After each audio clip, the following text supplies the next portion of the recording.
പണ്ടിങ്ങനെ കുറേ ആൾക്കാർ ഒന്നിച്ച് മരിച്ചു തരേ ഒരു നാട്ടിൽ എന്തോ ഒരു അപകടം ഉണ്ടായിട്ട്.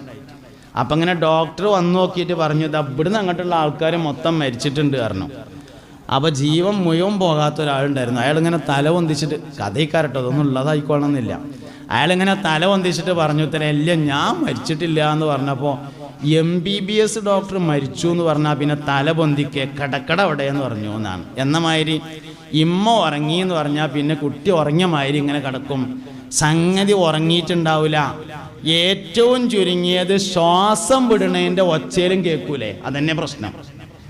ഇനി നിങ്ങൾക്ക് മനസ്സിലായില്ലെങ്കിൽ ഒട്ടും മനസ്സിലാകൂല്ല കേട്ടോ.